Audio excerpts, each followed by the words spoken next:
Anybody at home?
Could I speak to you for a moment, please? Is it a business matter? Well, it's rather urgent. Oh, all right, come in. Thanks. In here? That's it. Do sit down. Thanks. I don't think I know you, do I? No, we haven't met officially, but you must have noticed me quite a lot recently. Really, where? On the mantelpiece. I've been there for some time now. I was there watching you every time you came to make love to my wife. In fact, I should have thought that anyone with a touch of finer feeling would have turned me to the wall, or at least covered me with crape. You're Lee Warren. That's right. But I thought that you were in America. Vivian had a cable from you yesterday. What will these husbands do next? I suppose Vivian told you that we'd been... You've been what? Well, that we'd been out together. Very nicely put. I didn't mind the going out. It's the staying in that I objected to. I don't know what you mean. Don't you? No? I better tell you. I've been away for 8 months. During my absence, my wife has been spending a lot of time with you. Now I want to know where I stand. You must ask Vivian that. I will, of course. But first, I want to know what you're offering. Offering? Yes, do you want to marry her? How can I when she's married to you? Well, there is such a thing as divorce. Oh, I see. You don't like the sound of that very much. Well, frankly, no. What do you mean to say is that if I took a sock at you now and saw my solicitor in the morning, it wouldn't exactly enhance your career, would it? It isn't that so much. It's just that I'm not sure that Vivian would want to marry me. Well, that's honest anyway. It doesn't get us anywhere, does it? Well, what do you suggest we do about it? I'll tell you. Tomorrow early, you can go away. Take a long holiday. I can't do that, not right away. Why not? I'm a busy man. Not busy enough, apparently. What do you do for a living? I'm a barrister. Oh, then you're your own master. You can spin a yarn about your health or something. Well, I might be able to fix it somehow. I think you can. You can write a letter to Vivian, finishing the affair once and for all. But I'd like you to do it now, please. Well, very well.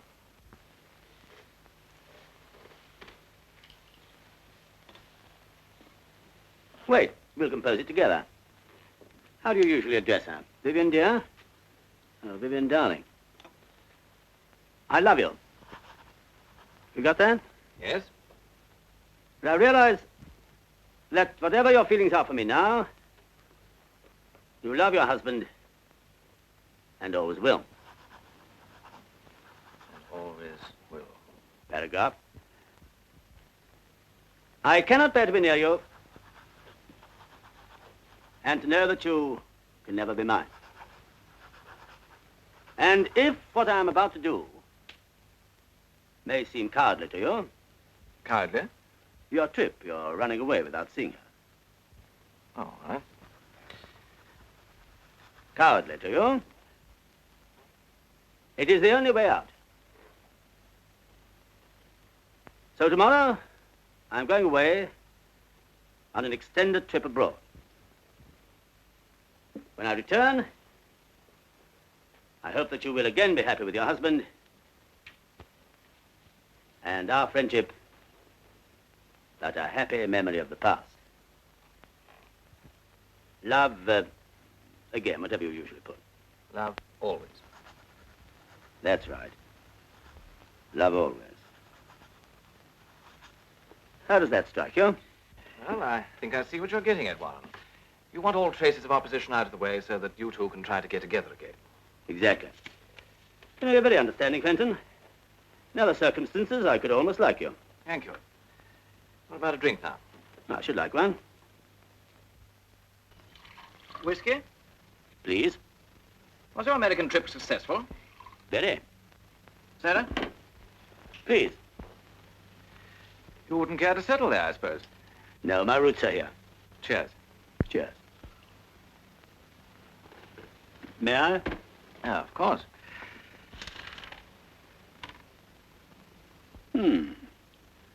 I don't think we could improve on that. I'm so sorry, Fenton. That's all right. I'll fix you another. No, it's not the drink I'm worried about. It's the letter. It's saturated. Never be able to send that. Afraid you'd have to write another. Well, now, look here, Warren. You can't be serious about this letter. I'm afraid I am. Sorry to be such a nuisance. All right.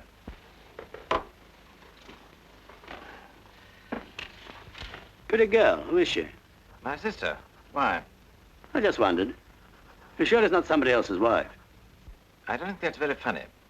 No, perhaps not. Don't say I'm here. Of course not. Hello? Oh, hello. No, I'm all right. Yes, of course. Well, not tonight. As a matter of fact, I'm just going out. Yes. Yes, good night. Your sister? No, your wife. I don't think that's very funny either. She wanted to bring some friends in for a drink. What a shock she'd have had. You'd better finish the letter.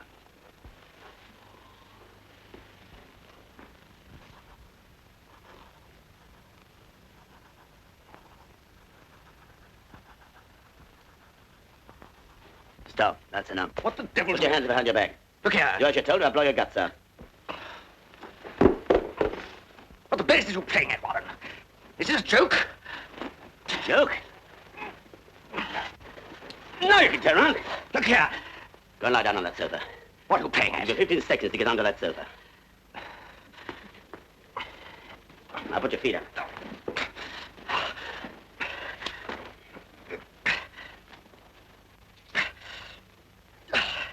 I suppose you realize you're laying yourself open to a charge of criminal assault? No, and I'm not interested. Now, perhaps you'll be good enough to explain your quite extraordinary behavior. Certainly. That's why I came here. Did you and Vivian often talk about me? Not often. No, I don't suppose you would. Our marriage obviously didn't mean very much to you, but it meant a great deal to me. You probably wouldn't believe this, but I can remember exactly every detail of every minute of every day, since I knew I was going to America and had to leave her. I can remember exactly how she looked when I told her. She was wearing a new black dress. I didn't say very much until we started the dinner and the waiter had gone. Then I said, Vivian, the firm wants me to go to America. America? Yes, they want me to put over a couple of deals and make arrangements for a New York office. Will you go? No. Why not? They say I can't take you with me. But Lee, surely you're going. Do you want me to go without you? Of course I don't, but if it's your job. Oh, I get it. You're not so ridiculously jealous that you're still thinking about Paul. Nothing ridiculous about that. I promised I wouldn't see him again, ever, and I haven't. It was only a stupid little lapse. Surely you can forget that now. This trip means promotion, doesn't it? It may. Then you'd be a fool not to take it. How long will you be away? Oh, about 5 or 6 months. Well, that's not so very long. I'll write to you every day. You will? Of course I will. Get on with your soup, darling. It's getting cold. When Vivian saw me off at the airport, I could have sworn she really meant what she said. When I got to New York and settled down to work, the letters really did come every day, just as she'd promised. I knew everything was all right, but I could really trust her at last. That stage lasted exactly 3 weeks. And this sort of thing began to happen. Here's the mail, Mr. Warren. Oh, thanks.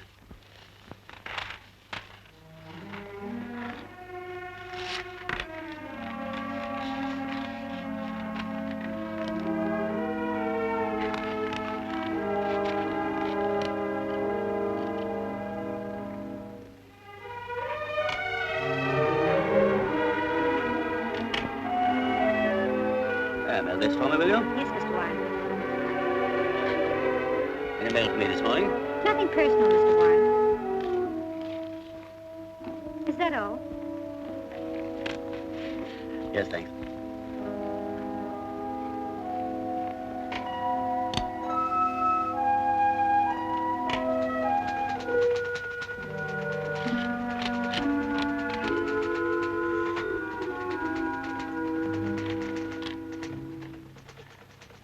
Stern, take a cable, will you? Mrs. Warren. Thanks for long letter. Stop. I'm mailing you a bottle of ink and fountain pen. Stop. Please use them. Stop. Looking forward to seeing you. Fondest love, Lee. Right away, sir. In the end, I couldn't stand it any longer, so I put in a transatlantic telephone call. All one weekend, I tramped up and down the office, waiting for it to come through. And when it did... Hello? All right, I'll hold on. Vivian, is that you? Vivian, what's happened? I haven't heard from you for over a fortnight. But, darling, I wrote to you yesterday and on Tuesday. Well, I must have forgotten to post it. I know, Lee, but I've been so terribly busy. Yes, you see, Mother's in town. I've had to take her out. I know, darling, but some days it's so difficult. Really it is. All right, darling, I'll try. Yes, I promise. I miss you terribly, too. No, I'll write you every day from now on. Yes, I promise. Hello? Hello? We were cut off, but I didn't care. I'd spoken to Vivian and I was happy. That shows you the sort of fool I was about her. For a week or two, her letters arrived regularly. Then they stopped again. This time I didn't trouble to telephone. Instead, I took to haunting a little bar on Broadway. After a few drinks, I was able to persuade myself that nothing was wrong, but Vivian still loved me. My fool's paradise didn't last long. One night, I came upon an old tattler someone had left behind, and there, laughing up at me, was Vivian. And beside her, with his arms round her, also laughing at me, was Mr. Richard Fenton.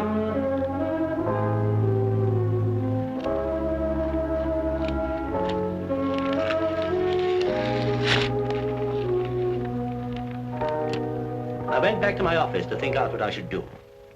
I know I sat staring at the picture for hours. It seemed to me that both of you were mocking me, while I was thousands of miles away, helpless. It was then that I began to plan what I should do, in every detail.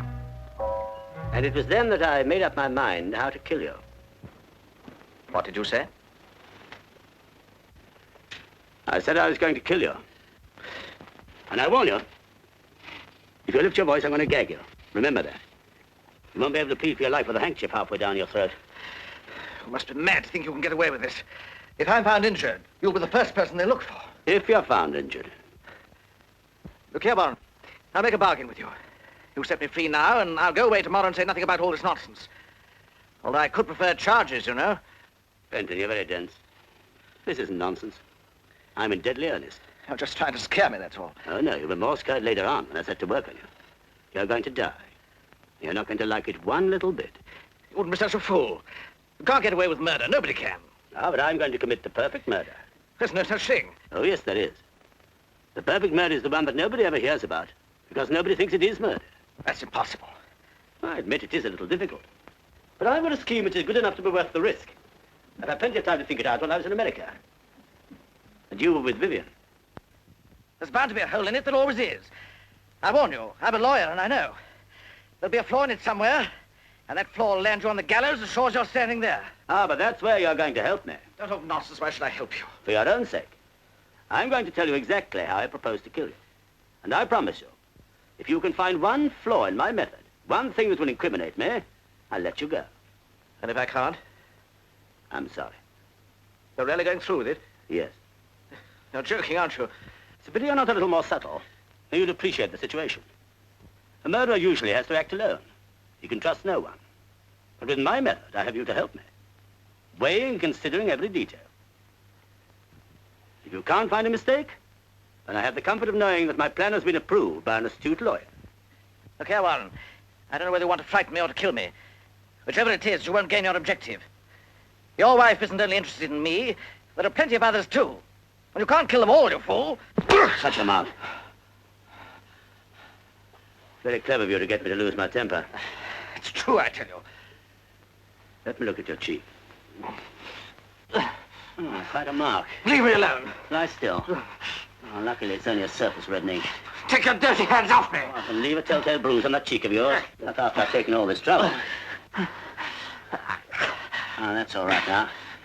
Now, you lie still, and I'll show you something really interesting. Warren! Warren, you can't go on with this madness, I tell you.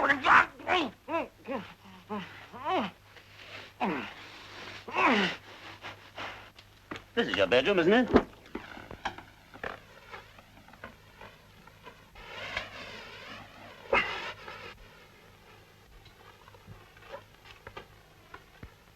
This is a little invention of my own. I'll give you a demonstration. It's quite simple. I put the end of this tube in there. I then put the pillow slip over your head. I draw the open end tightly around your neck. Can you hear me? Then I put the free end of the tubing into the gas jet over there and turn on the gas. You get the idea? Of course, you'll be able to breathe quite freely. No, Warren! Be sensible. Or I won't let you help me. Can't, Warren. I'll do anything. I'll leave the country for good. I'll never come back. I'll give you every penny I've got in the world. Only, let me live. You don't understand, Fenton. I loathe you. You desecrated the only precious thing I ever had. Now listen. Yes, I'll listen. I will. I'll help you. I will, I promise you. Good. Possibly you've noticed that throughout all this I've been very careful not to hurt you or mark you. That's why I use silk scarves to bind you. You're going to be a suicide. When I put your head in this pillowcase and turn on the gas, you're going to struggle and strain every muscle in your body. I'm not going to kill you in this room, oh no. I just want you unconscious. And I strip off the scarves while your blood is still circulating. I don't want you to coagulate till I get you to the kitchen with your head in the gas oven. Warren. Then I leave the unfinished letter by your side. You began writing the second letter, then I stopped you. Do you remember? Yes. Yes, I remember. Well, listen. Vivian, darling, I love you. But I realize that whatever your feelings are for me now, you still love your husband and always will. I cannot bear to be near you and know that you can never be mine. If what I am about to do may seem cowardly to you, it is the only way out. That's where I stopped you. Any suggestions? Let me think. You must give me time to think. Nobody can make murder perfect. There must be a flaw in it somewhere. There must be. Go ahead, think. I can't. Do you see anything wrong? Come on, come on. What will you say you're doing this evening if they question you? Oh, that's easy. I arrived in London by air. I reported to my office, telephoned Vivian. She was out. So I dined alone, went straight home to bed. Anyway, a man can't be forced to put his head in the gas oven, can he? Don't forget you're not bruised. They won't find any drugs in you when they open you up. Fingerprints. Gloves. Motive. I never met you, I've never heard of you. No one knows that I've found out about you. Somebody must have seen you come in here. If I hadn't taken care of that, I shouldn't be here now. Marks. On my wrist. Silk scarves. Any other suggestions?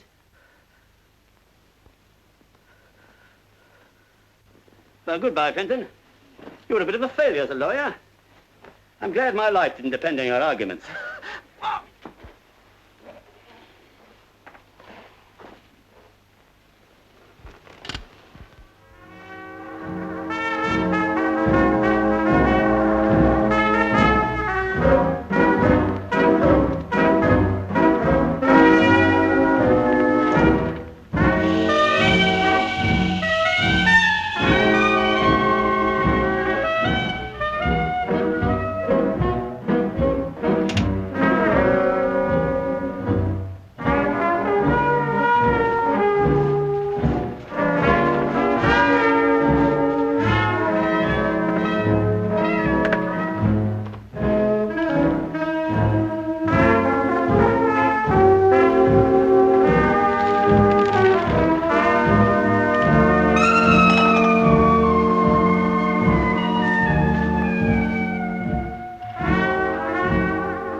Dick?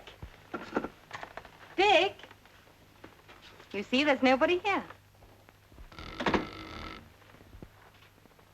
Darling, relax. What I don't see is why you've got a key to his flat if there was really nothing between you. It's no use my pretending, Jimmy. You're right. There was something between us, but it's all over now. I haven't seen him or spoken to him since I met you. And you expect me to believe that? You must, Jimmy, because it's true. Do you think I'd come up here tonight if it wasn't? You wouldn't have come at all if I hadn't made you. Of course not. I was going to try and cover it up, naturally. I didn't want you to know. If I hadn't found that key in your bag, you wouldn't have told me. Would you? Do you blame me? No, I suppose not. I'm glad you know the truth now. I don't want there to be any secrets between us.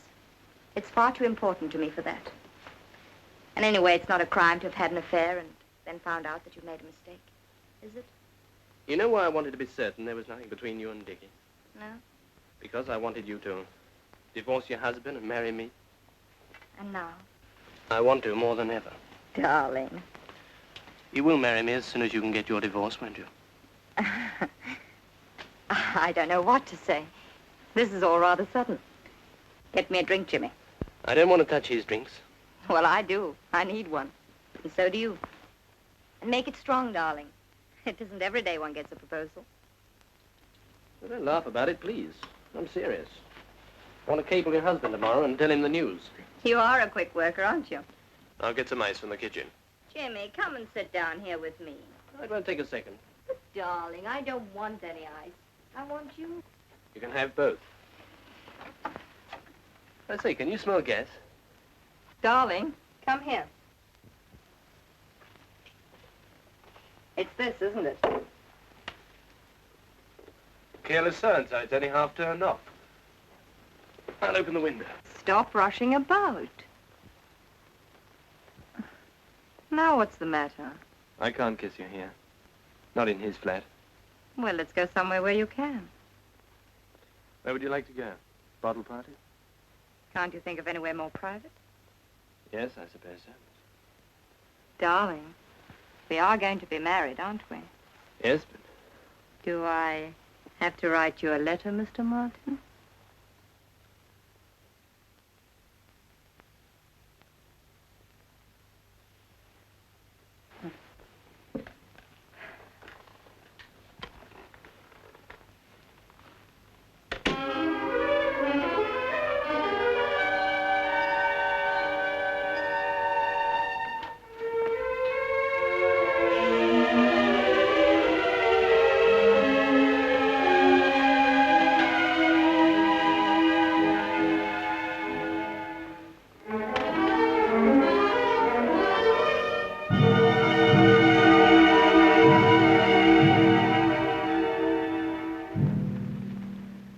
Kill them all, you fool.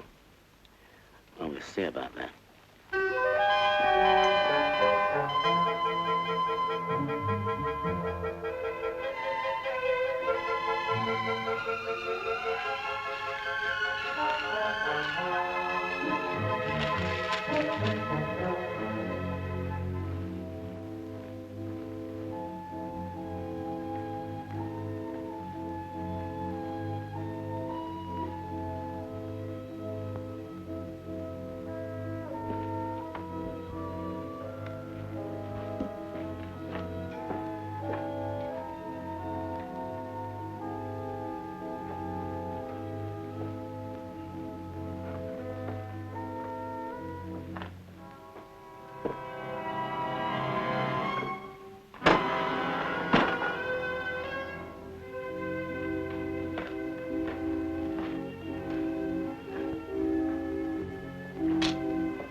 Should I be here with you tonight if I didn't? I bought you a little present today. You shouldn't have done that. It's only an old signet ring I came across in a junk shop. But just you read what's inside. Till death us do part. Vivian. Will you wear it? Till death us do part. Darling.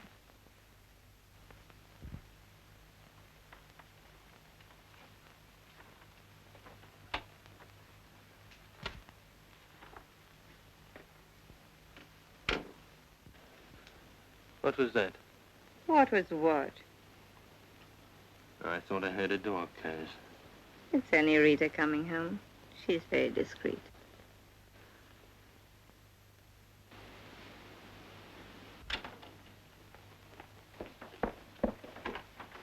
Oh, excuse me, madam. It's all right, Rita. I thought you said you'd gone to bed. You needn't worry about her. She knows how to hold her tongue. Yes, but darling, Stop worrying and say good night.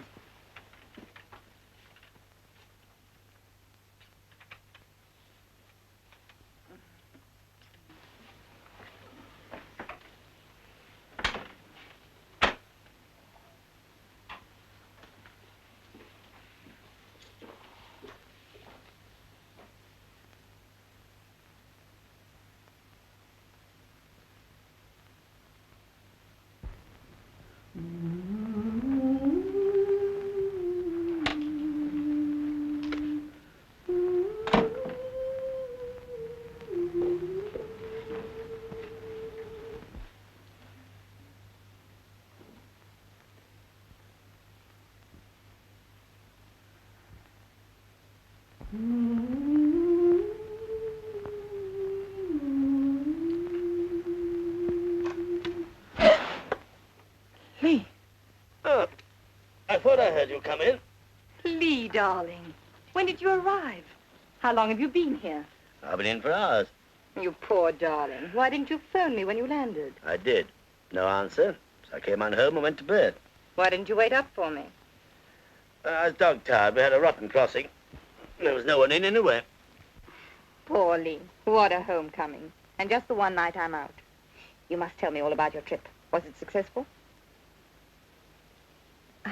Lee, I've been so miserable without you.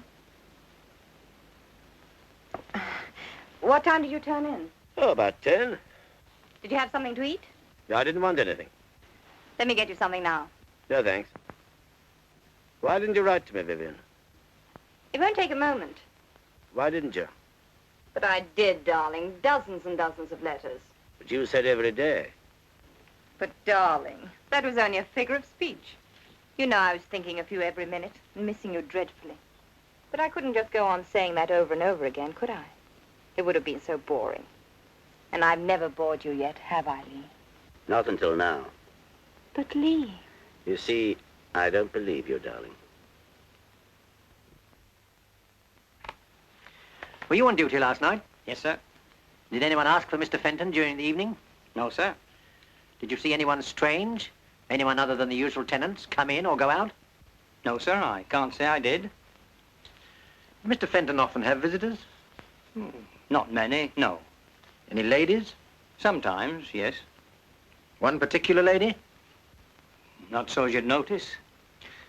All right, thank you. That'll be all for you two just now. Won't you want me anymore? Not for the moment, thank you. Oh. Oh, all right. Only I found him, remember? Yes, thank you. We're very grateful.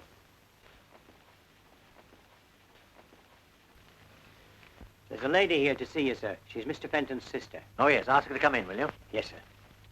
This way, please. Come in, please, Miss Fenton. Sit down, won't you? What's the matter, Inspector? Why have you sent for me? I've got some bad news for you. Has something happened to my brother? I'm afraid so, miss. He isn't dead.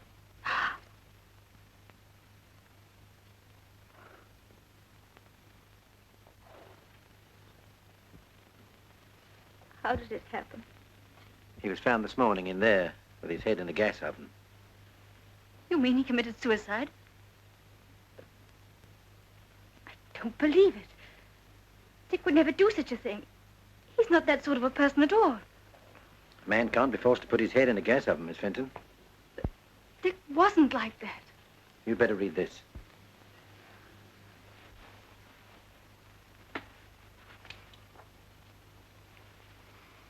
But I don't understand.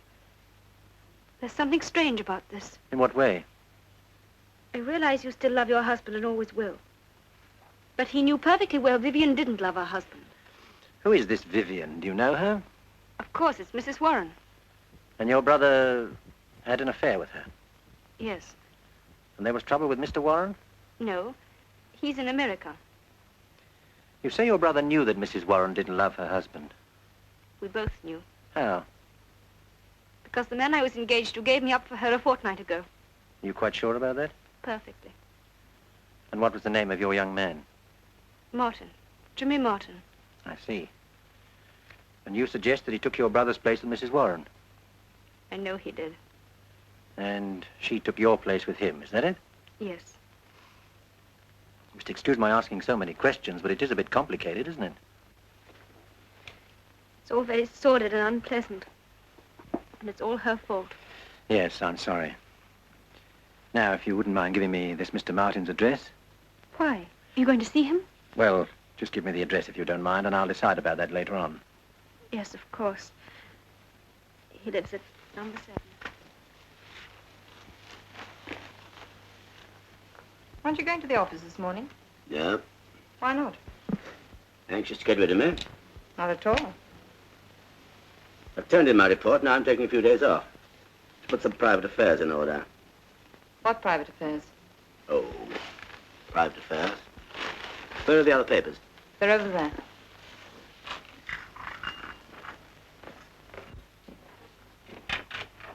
Good morning. Mr. Martin! Mr. Martin! Hello there.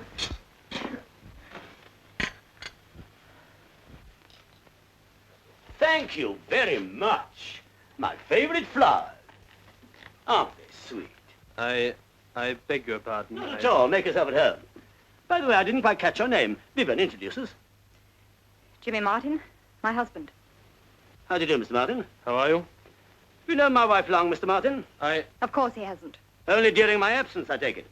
I think I'd better go. No. I think I'm entitled to some sort of explanation. Isn't every husband who comes home to find a handsome young man calling on his wife with flowers, and at breakfast time, too? Do sit down, Mr. Martin. By the way, have you had your breakfast? Yes, thank you. I think you better go, Jimmy. Yes, of course. And I think he'd better stay. Lee, don't be ridiculous. Do sit down, Mr. Martin. Have a cigarette, will you? I don't know what you can hope to gain by this behavior, Lee. Mr. Martin, tell me, is it a habit of yours to call on my wife so early in the morning? Certainly not. This morning you just thought that you would. Is that it? You may as well know it. I'm in love with Vivian. Well, at least you're honest. He's a likable lad. Have you quite finished, Lee? Nearly. Tell me, Mr. Martin, does my wife return your love, do you happen to know? Yes, I think so. Is that true, Vivian? I refuse to take part in this ridiculous charade. But you're terribly curious, aren't you? You're not missing a word. Oh. Please go, Jimmy. I can't stand any more of this.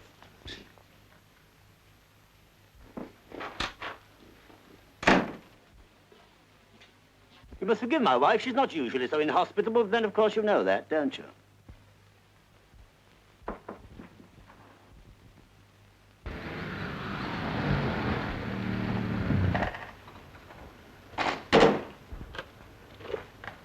That's a fine place to park a car now, isn't it? Keep your mind on the job, Fox. We got more important things to do. You wait here. I shan't be long.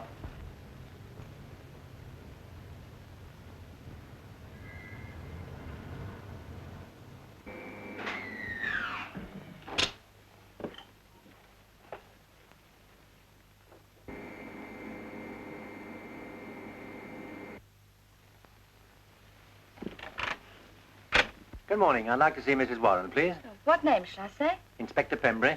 Will you come inside? Thank you.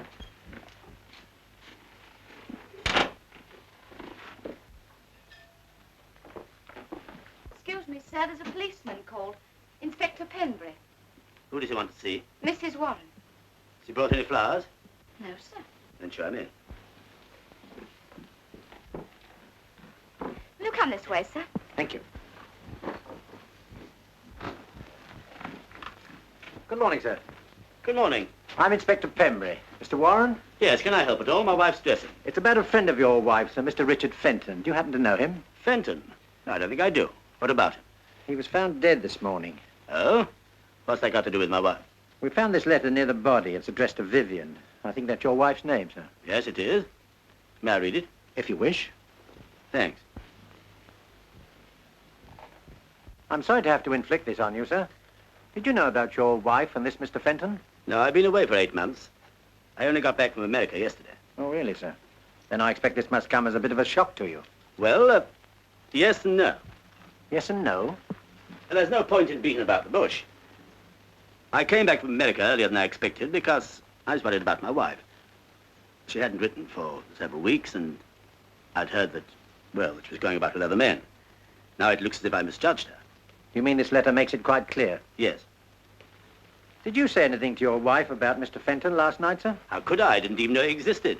Oh, of course not, sir. Silly of me. But you did talk to her, I expect. Not very much. She didn't come in until quite late.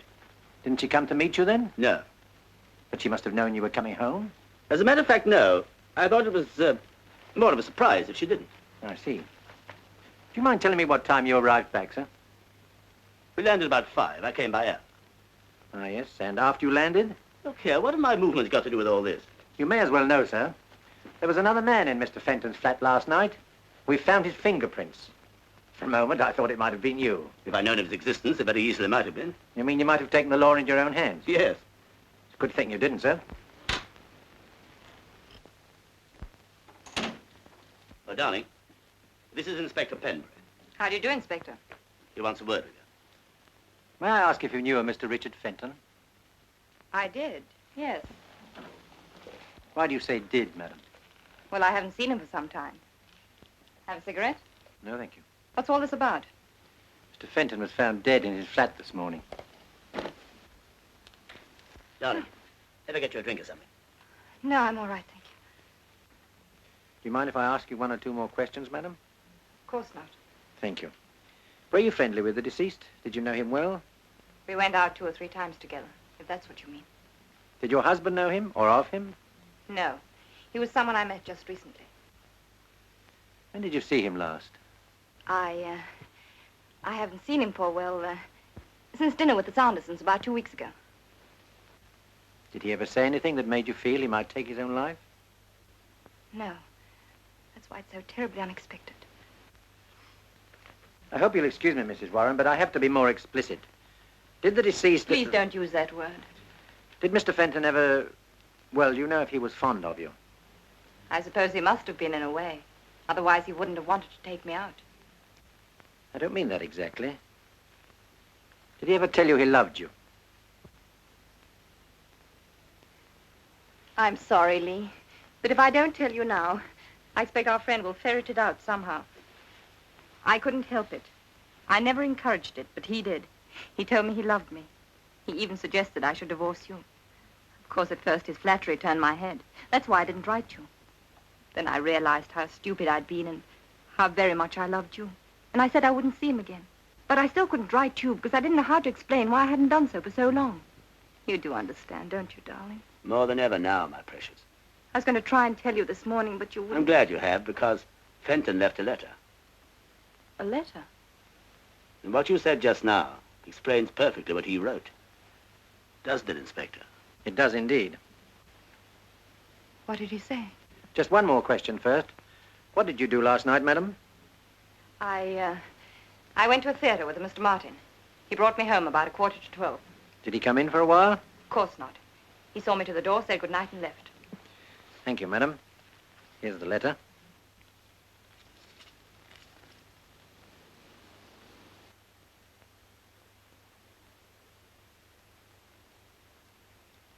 He killed himself for me. How terrible. Terrible. Don't take it like that. He killed himself because you were faithful to me, didn't he? Yes, but... Well, no one can blame you for that. You won't want to ask her any more questions now, will you, Inspector? No, I'd better be going. Inspector, if there's anything else, please don't hesitate to ask me. However badly I may feel about this, it's not myself I'm worried about. It's my husband. Your husband, madam? I don't quite understand. Well, you know how people talk. And that letter, it looks so awful. Must it be published?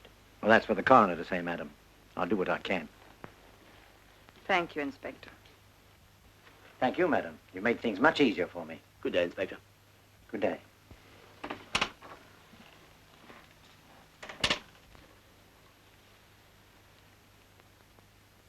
Lee, darling.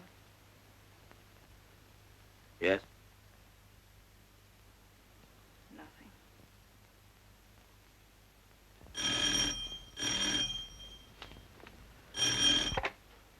Hello? Oh, hello. I can only talk to you for a second. Lee's in the other room. Jimmy, listen.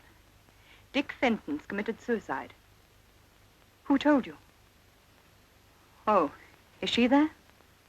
Well, be careful what you say. Jimmy, listen. The police have been here asking all sorts of questions. They wanted to know where I was last night, and I had to tell them. If they ask you, say that you saw me home. And whatever happens, don't let out that I was in Dick Fenton's flat last night. No, don't worry, I wouldn't. No, of course not. All right, I'll watch my step. Bless you, darling. And be careful.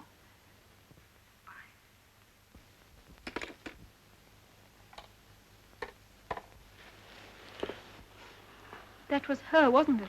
Yes. Does she know? Mm-hmm. I can just hear her gloating. Dickie killed himself for me, you know. Isn't it too touching? Oh, she's not like that. Isn't she? First she lets her husband down. Then she lets Dickie down. Someday she'll do the same to you. No, I don't believe she will.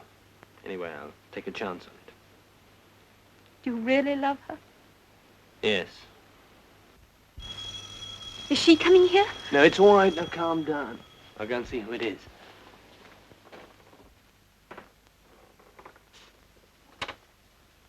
Good morning. Mr. Martin? Yes?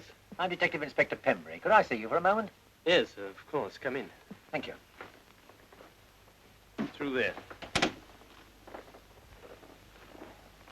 I believe you know Miss Fenton. Yes, we met this morning. I'd like to speak to you alone, Mr. Martin. Perhaps I'd better come back later on. That's all right, Inspector. I was just going. I'll see you to the door.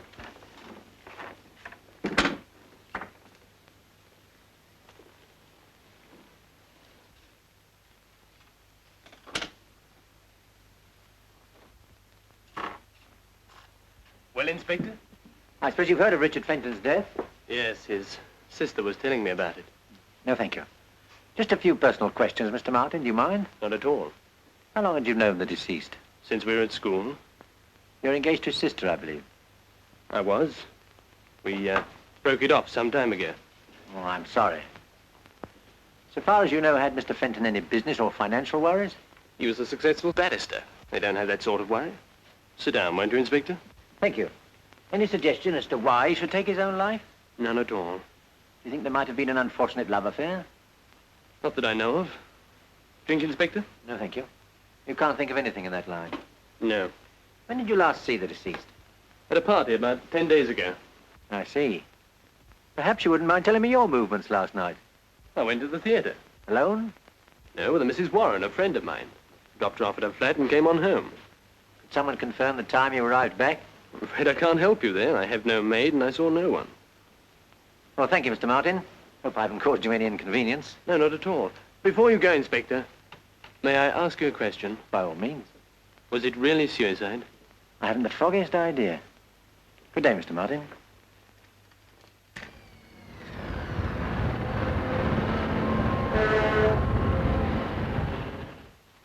Hello, what do you want? Got something I'd like to show you here. And I've got something to show you. Look at this. Where was it found? In the wastepaper basket in Fenton's flat. Roberts turned it in just after we left. It's the same as the other, the one by the body. The same, only different. Look at that. What do you think it means? He changed his mind? Or someone changed it for him. Murder. I shouldn't wonder. What have you got? This. Where'd you get it? Out of Martin's car. What is it? Thought you might know. Something he cleans the car with, I suppose. That's what I thought at first, but it's too clean for that. Stuck out a mile among the other stuff in the boot. And what's this for, anyway? I don't know, and I've no time to start playing guessing games now.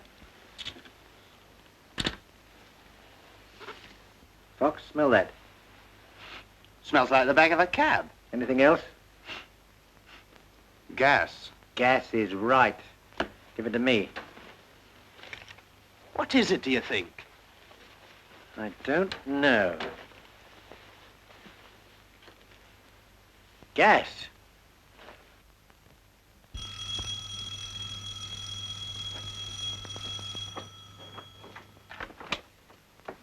Oh, it's you. Come on in. Just a couple more questions, Mr. Martin. Reinforcements? Yes. This is Sergeant Fox, my assistant. Going away? Just for the weekend. Mr. Martin, are you quite sure your answers to my questions this morning were correct? Of course. Then before I ask you this final question, I must warn you that anything you say now may be taken down and given in evidence. What is all this? Just a formality. Are you quite certain you didn't visit Mr. Fenton's flat last night? Quite certain. Then how do you account for your fingerprints being found there? Fingerprints? Well, they must have been left from the last time I was there. When was that? About 2 or 3 weeks ago. Do you think Mr. Fenton would have left a whiskey glass on his table for 3 weeks? No, of course not. And perhaps you wouldn't mind telling me what really happened. Very well. I went there for a drink. When was this? Well, I dropped Mrs. Warren off at her flat at about 11:30. And I thought I'd call round and see Dickie. He wasn't in, so I had a drink and left. If he was out, how did you get in? I had a key. You must have found it. I left it on the table by mistake. So you arrived just before midnight.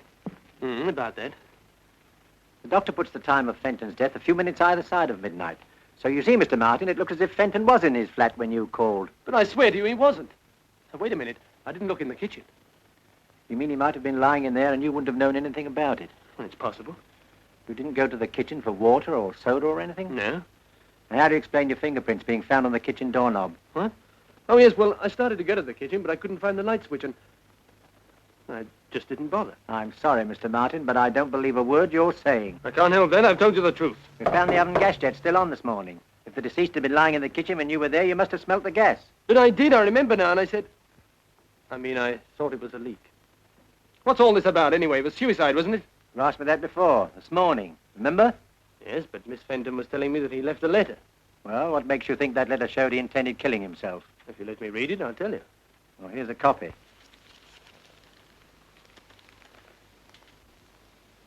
It's pretty obvious, I'd say. Explains everything. Not quite everything, Mr. Martin. The deceased found it difficult to write a letter giving up the woman he loved. Anyone under those circumstances might have written a dozen letters. We know for a fact that he wrote 2. You've just read one. Now I'll show you the other. You mean the letter found by the body was to have ended the same way as that one? Precisely. You couldn't write a letter like that at the first attempt. Who could? So he threw it away. The murderer interrupted him while he was writing another, killed him, then finding the half-completed letter on the desk, realized that there was the final link to make it look like suicide. He didn't know about the full letter in the wastepaper basket, waiting to put the noose round his neck. But I didn't do it. Didn't you? No, and I can prove it. How? He was found with his head in the oven, wasn't he? How could I make him do that? Why, it's ridiculous. Come on, Dick, old chap, stick your head in the oven. I'm going to turn the tap on. We'll come on to that now, if you like. You see, Martin, you were very clever, and you know it, but 1 or 2 things are going to trip you up, like the letter and this. Well, what is it? I was going to ask you. Well, I've never seen that thing before. When we searched your car, we found this in the boot. I've never seen that thing before. Someone must have put it in my car. Anyway, why should I want to kill Dickie? Because he was in love with Mrs. Warren, too. Oh, nonsense. Is it? I'll tell you this, Martin. In the whole of my experience, I've never seen a cooler, more carefully planned and premeditated murder. I've already cautioned you, and I shall now arrest you for the willful murder of Richard Fenton. You're making a great mistake, Inspector. Take him away, Fox. I'll be over in a few minutes.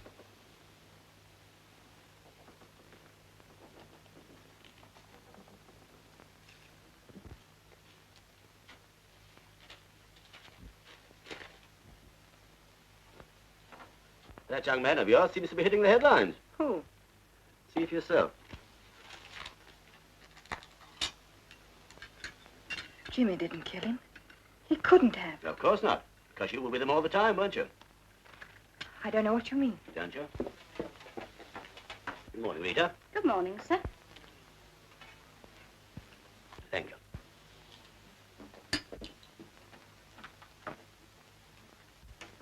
You know Jimmy didn't kill Fenton because he never left your side all the evening. How do you know that? Because I happened to be there. Where? In Fenton's flat. But you couldn't have been. Unless you... Sure. Unless I killed him. No. No, you couldn't. Why not?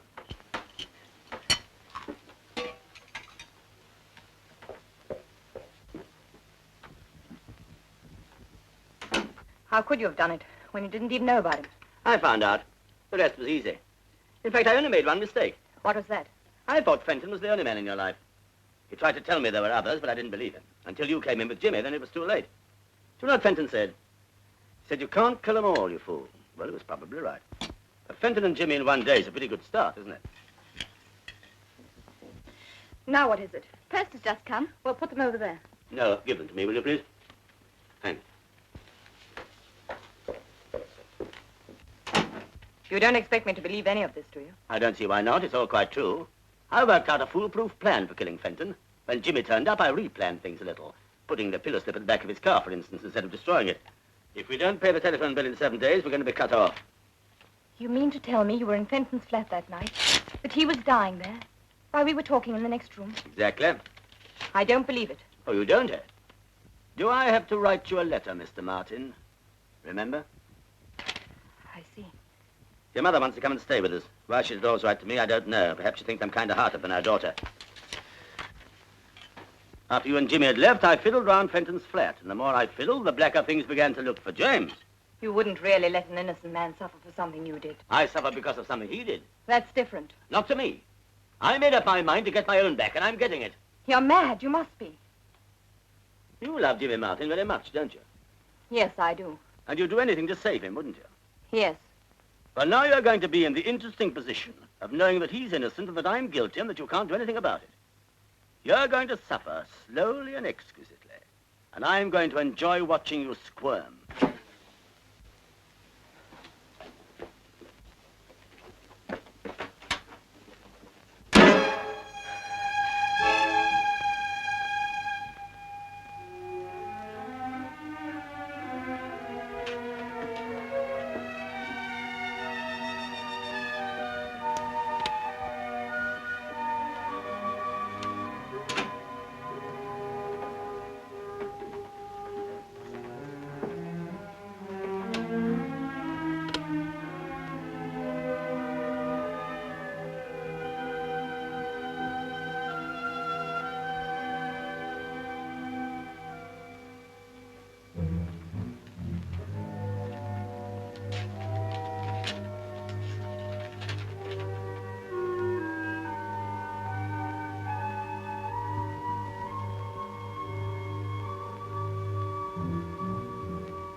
Rita, are you in bed? When did Mrs. Warren go? This afternoon, sir, about 3. Where did she go, do you know? No, sir, she just called a taxi and went. Did you hear what address she gave the driver? No, sir. She left a note for you, sir. Yes, I know. But there anything else, sir? No, you better go back to bed. I want to speak to Mrs. Warren, please. Warren. W-A-R-R-E-N. You say she's not staying at the hotel. Thanks. Dr. Dorchester, could you tell me if Mrs. Warren is registered with you, please? Yes. She's not there. Thank you. Is that Maidenhead 365? Riverside Hotel? Could I speak to Mrs. Warren, please? She isn't. You sure? Thanks.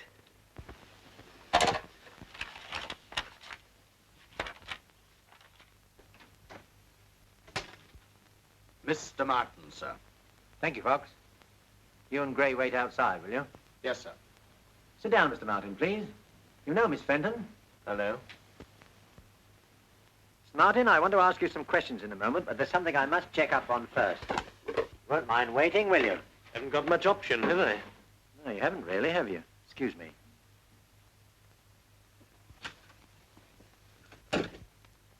I suppose you arranged this. No. Well, yes, partly. What good did you think you could do coming here?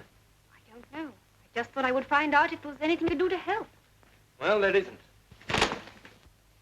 I know you didn't do it. So do I, but it happens that the police can prove to their own satisfaction that I did. Jimmy, do you love her very much? No, I don't think I love her at all. Then why shield her? Because if they could hang me on the evidence they got, they could hang her just as easily as an accessory. The significant thing is that pillow slip being in my car. Now, someone must have put it there deliberately. Whoever it was had a grudge against two people, Dickie and me, and hated us both enough to want to kill us. Oh, Jimmy. Oh, excuse me. Look, I'm sorry, but something very important has come up on another case. Would you mind very much if we postponed our talk to another day? No, Inspector, of course not. Thank you very much. Oh, Gray, take Mr. Martin downstairs, will you? I want you, Sergeant. Anything wrong, sir? No, that's what's worrying me. It's all too neat and tidy. It all adds up perfectly. Too perfectly. Don't you think that's just because we were lucky enough to come across the evidence quickly, sir? Maybe. I was wondering whether we were meant to come across it. You mean you believe the boy when he says someone else put the pillowcase in his car? I don't know. All I do know is that whoever planned this murder was a clever man. Cool, calculating, ruthless. But clever. Does that sound like Jimmy Martin to you? Ah, you can never tell with those quiet ones. He may have committed half a dozen other murders for all we know. That's right. Perhaps he's Hitler in disguise. He's about the right height.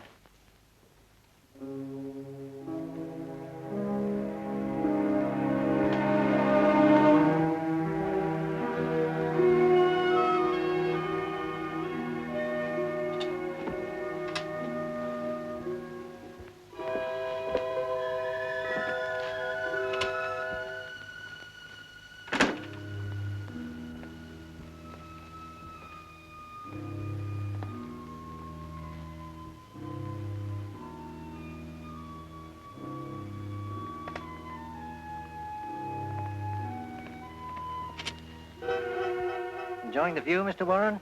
Oh, good evening, Inspector. No, just taking a walk. Long way from home, isn't it? As a matter of fact, I'm not sleeping very well, so I've taken to going for a long walk before I go to bed. Do you usually come and look at Fenton's windows? No, why? Oh, I see what you mean. The criminal returning to the scene of the crime and all that. I didn't say so. No, I should hope you wouldn't. Pity about young Martin, losing his head like that. Yes, isn't it? Nice boy. Yes, I understand. Well, remember me to your wife, won't you, sir? If you don't mind, I don't think I will. She doesn't like being reminded of unpleasant things. Good night.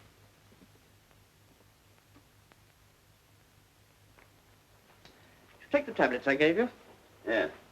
2 the first night, 3 the second, and 4 the third. No effect? None at all. I've slept a wink for over a week. It's getting me down, I don't mind telling you. You've suffered from insomnia before. No? Appetite all right? So, nothing to speak of. Any unusual business worries, anything of that sort? No? Nothing you can think of to account for it? No. Well, I'll give you another prescription and see what that does. But go easy on it. Only take them if it's absolutely necessary, and then not more than 2. Let me know how you get on. Thanks, Doctor.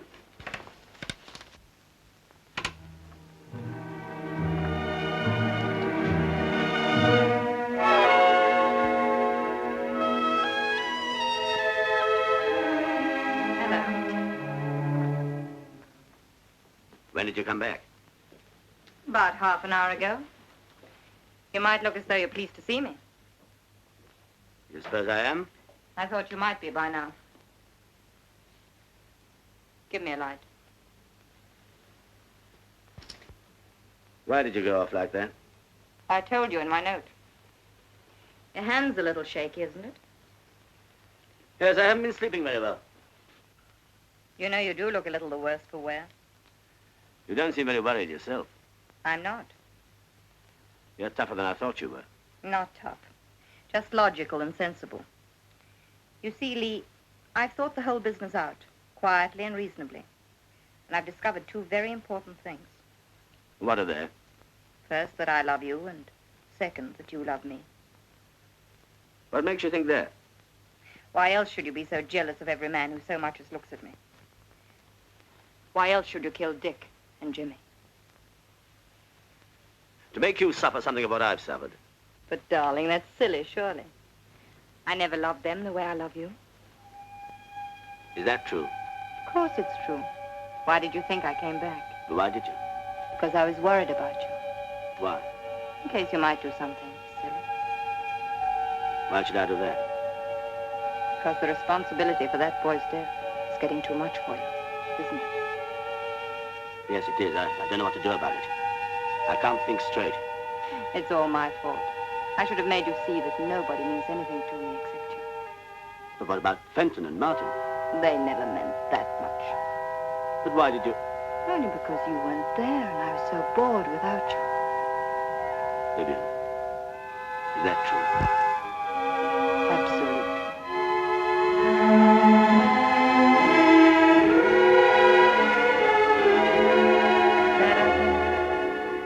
Yes. Yes, I am. But you're not completely happy, are you? No. You're still worrying about Jimmy Martin. I can't let him hang now. He's not going to. I'm going to prevent that. No. Yes. Yes, I must say that I was there. Now, that'd drag you in as an accomplice.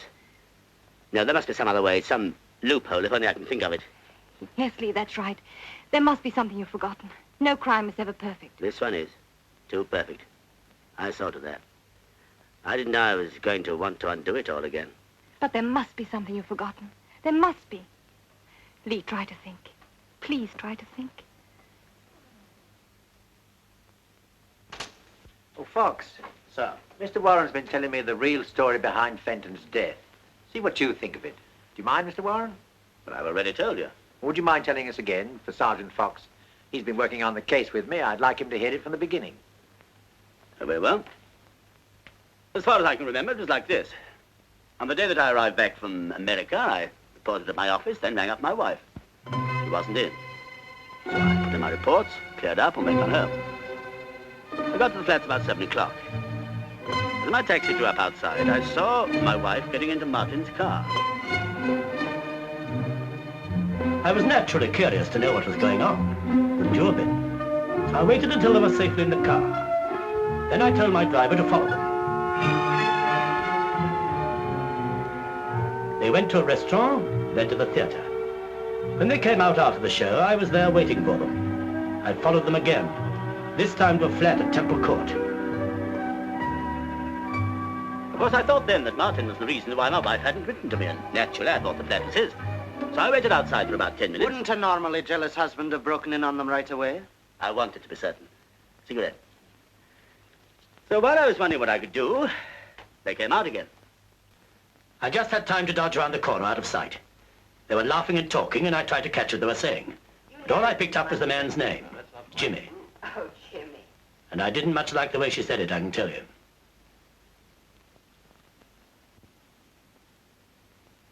After they'd gone, I tried the door. Which was conveniently open. As a matter of fact, it was. The catch hadn't dropped. They often don't unless you slam the door. It happens in my flat, and I'm sure it happens in yours. So you went in? I thought I'd wait and knock hell out of this Jimmy when he came back. I looked carefully around the apartment, taking everything in. Then I went into the kitchen. You know what I found there? A man dead with his head in the gas oven. I turned off the gas and picked up the letter. It's addressed to Vivian. When I read it, I realized the flat didn't belong to Jimmy. It belonged to the other poor devil, whoever he was. Then a thought struck me. I could turn this suicide into a murder done by Jimmy. That meant I had to get rid of every scrap of evidence that my wife had ever been in the flat. It wasn't easy. I had to think fast. I put her cigarette stubs in her pocket. Then I noticed the wastepaper basket. It was full of unfinished letters. I took a look at some of them. They were all in the same strain. He'd obviously made half a dozen shots at writing that farewell letter before he got it the way he wanted it. One of them gave me another idea, the best idea of all. I left the finished letter in the wastepaper basket, put all the rest in my pocket. All except one, an unfinished one. The one you found beside the body, Inspector. Then I washed the glass Vivian had used so as to remove her fingerprints. And how did you know which one was hers? By instinct? No, by lipstick. Go on. In the same way, I got rid of the cigarette she'd been smoking. leaving traces that only Martin had been there. Traces that you were bound to discover, Inspector. And what did you hope to achieve then by all this? Exactly what did happen. I knew that when I turned up, my wife would have to deny being in Fenton's flat with Martin. And when the body was discovered, she'd have to stick to her story. And when you, Inspector, found Fenton's first letter and Martin's fingerprints all over the place, after he denied having been there, well, you were bound to wonder what had really happened, weren't you? Undoubtedly.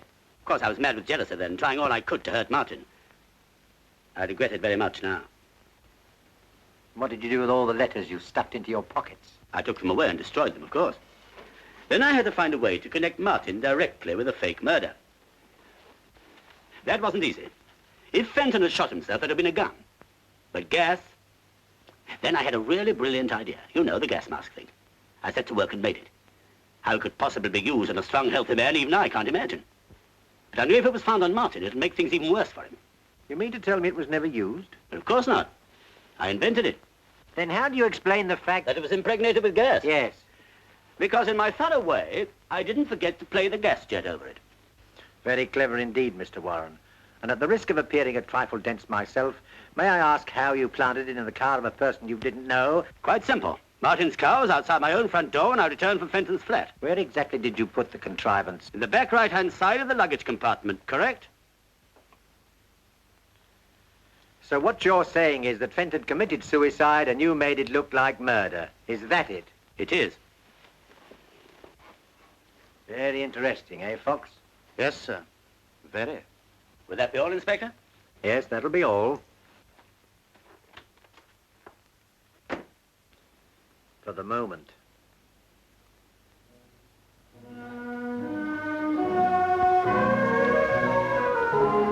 You swallowed it. Hook, line, and sinker. You're sure? Quite sure. My job was pretty good. You didn't say too much.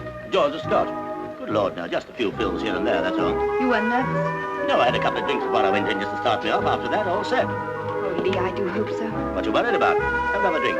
George, dry martini. I'll have another Scotch.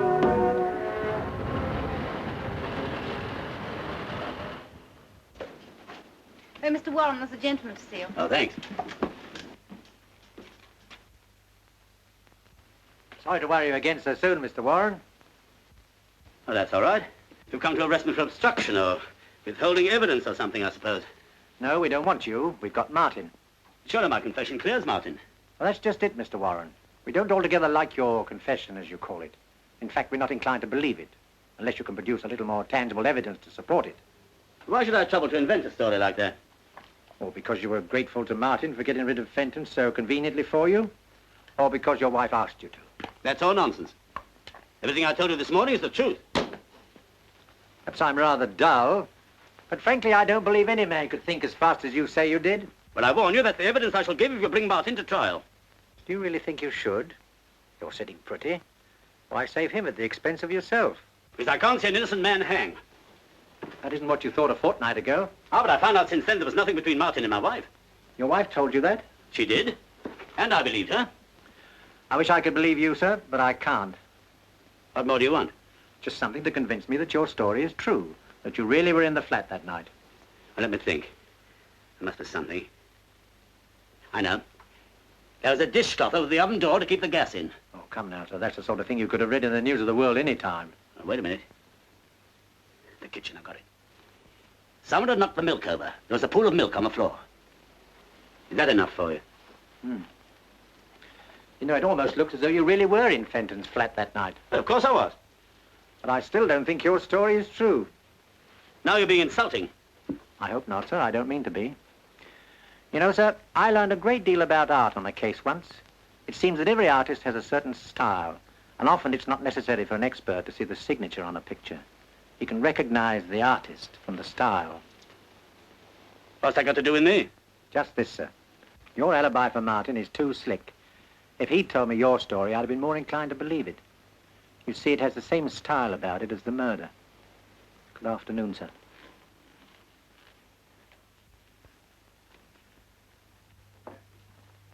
Inspector Penbury, madam.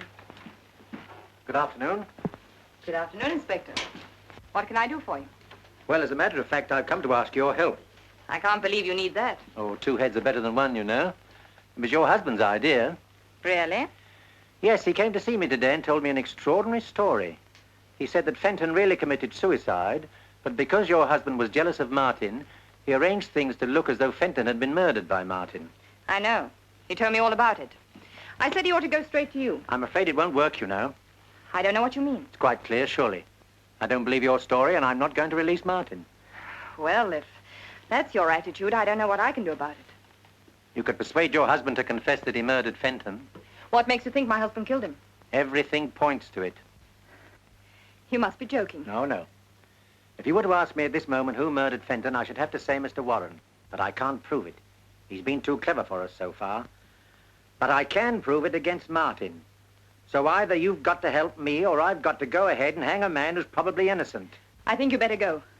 What you're suggesting is insulting and ridiculous. Very well. Look, Mrs. Warren, when Martin comes up for trial, you'll be called as a witness, and there'll be a lot of dirty linen washed in public. But if your husband confesses, we shan't have to call you. And you'll make a very attractive widow. To put it bluntly, don't you think it's a question of which of the two you prefer, your husband or Mr. Martin? How dare you? Of course I prefer my husband.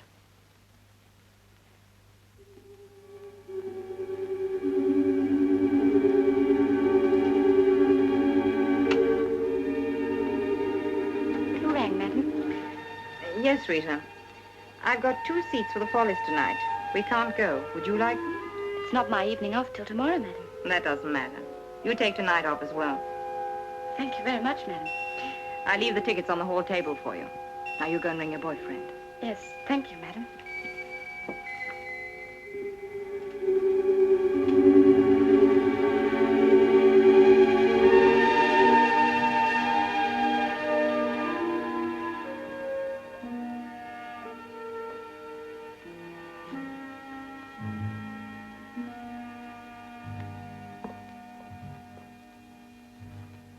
Hello, darling. Hello. You're late. Yes, I am a bit. Gosh, I'm tired. Come in here and I'll give you a nice drink. Thanks. Had a busy day? Not particularly. You've been overdoing it again, you know. Yes, I suppose I have. I walked home. Good heavens, why? I wanted to think. Pembury was at the office this afternoon. He's been here, too. What did he say? Don't worry, darling. Put your feet up and relax. There we are. I can handle him. What did he want? Oh, he was just probing around as usual. I think he knows I did it. Did he say so? No, but he kept on hinting. He said he didn't believe a word of my story. He said more than that to me. What? He said he was quite sure you did it. Well, there you are. But he knew he couldn't prove it. I'm not so sure. Well, I am, and so is he. He admitted he hadn't got a thing to go on. Now shut your eyes, darling, and rest up a bit.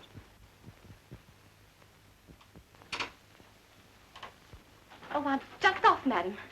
Have a good time. You look very nice tonight, Rita. Thank you, madam.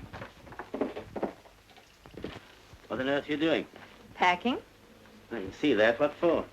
They're taking a trip. Don't be an idiot, Vivian. I can't stand any more tonight. Listen, Lee. I found the answer to the whole wretched business. You remember Pierre? No? Who's Pierre? Pierre Roger, the lawyer we met in Paris. Well, what about him? Well, he's back in London. I spoke to him this afternoon. You didn't tell him anything about me, I mean. Yes, I did. Well, you shouldn't have done that. Suppose he goes to the police. He won't. I know Pierre. You can trust him absolutely. Well, I hope you're right. Of course I'm right. Besides, a lawyer's like a doctor or a priest. They never repeat anything. All right. What did he say? He's very smart. You know that. And he says the best thing for you to do is to get out of the country at once. Not a hope. We'll be stopped before we got across the channel. Pierre says not. He says they can't stop you without charging you, and we know they can't do that. He's flying back to Paris in the morning. We can have 2 seats on his plane. It'll never work. It's got to work. Oh, yes, and there's one other thing. Pierre said you shouldn't just walk out. That might look bad, as though you're running away. He said you should write the inspector a note, saying you're going away to avoid the publicity. I don't very much like the sound of that. Well, that's what Pierre said. I better telephone. No, darling, don't do that. He particularly said not, in case the line's tapped. Yes, I suppose they might do that. Perhaps I... Don't move, darling. I'll get you some writing paper.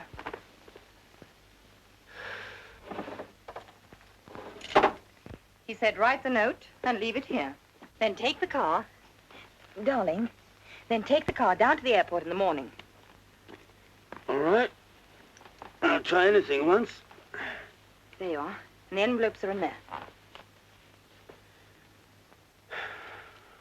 Vivian, Hmm? do I have to write this tonight? Darling, the plane leaves at 7:30. I can't see you doing it in the morning.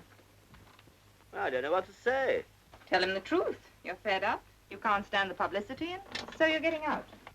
I wouldn't say too much. I don't like putting things down on paper. You never know what people will make of them afterwards. Please yourself, darling. I'm only telling you what Pierre said. Well, I've got to have another drink first. The only drink you're going to have tonight is hot milk. Oh, I hate milk. Well, maybe just a little whiskey in it. Please. Don't go yet. Tell me what to say first. I'm no good at letter writing. That's your job. Well, you might give me a start. Darling, I've told you what to say. You're fed up, you can't stand the publicity, and so you're getting out while the going's good. Now get on with it.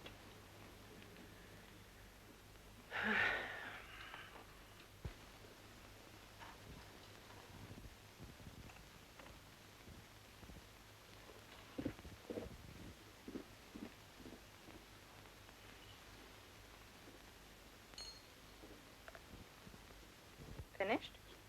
Just about.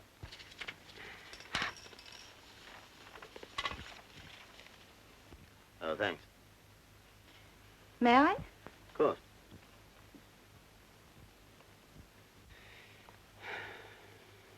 I never know whether it's the milk that spoils the whiskey, or the whiskey that spoils the milk.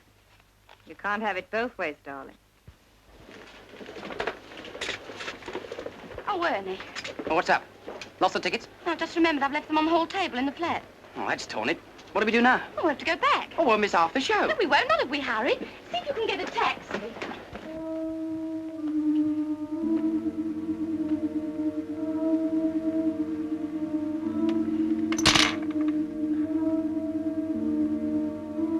That's made me feel really drowsy. I'm not surprised. I put some of your tablets in it. Good. How many? 20. 20.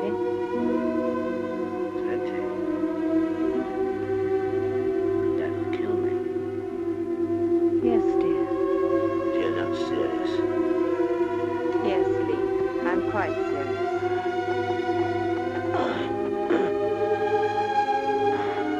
Why have you done it? Just when we're together again. Clear up it all. I'm afraid that was just a fable, dear. You see, if I hadn't made you think that I loved you, and was ready to go away with you, you would never have saved Jimmy. So you do love him? Yes. Yes, Lee, I do. I see. Oh, get a doctor, please. Before it's too late. Please. Please. It is too late, Lee. But you needn't worry. You won't feel anything. You'll just get sleepier and sleepier. Vivian, for pity's sake. I don't want you to die, Lee. But you've got to. Why? So that I may go on living the way I want to live.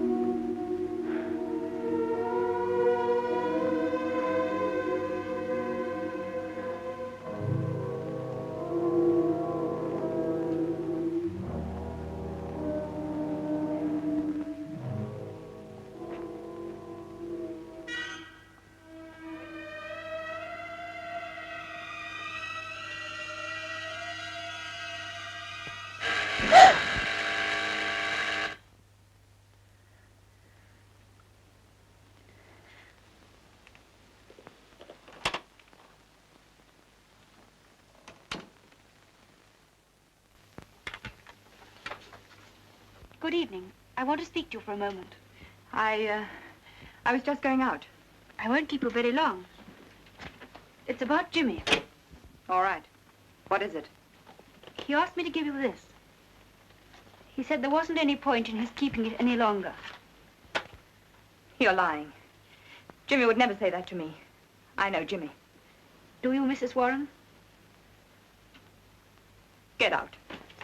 Very well. Good night.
Tell me, is there a doctor in this block? Yes, on the floor below. I'll go and get him quick.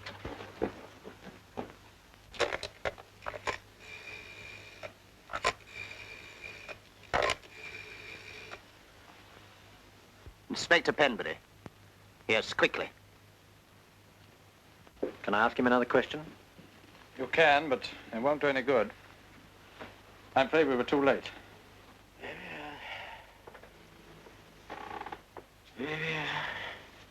Have you anything to tell us, sir? No, madam, Mr. Martin won't see you. But did you tell him who it was? Did you say it was Mrs. Warren? Yes, I told him, and he still doesn't want to see you. But I must see him. It's very important. I'm sorry, madam. But you don't understand. It's very urgent. Mr. Martin was most definite. He said there was nothing he had to say to you.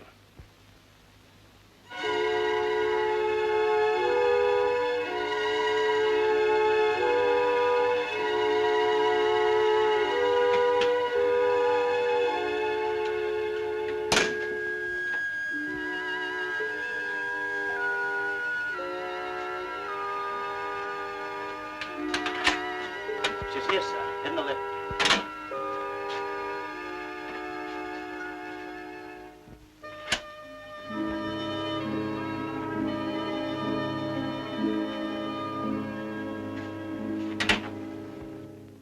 Please, Inspector, not again. As you say, Mrs. Warren, not again. I think this is the last time. Have you seen my husband? Yes, madam. Mr. Warren's in the bedroom. He died a few minutes ago. We were too late to save him, but we were just in time to learn how helpful you'd been in effecting his release. I don't know what you mean. Don't you, Mrs. Warren? Then you better come along with me to the station and I'll explain more fully. Yours, madam? Till death us do part.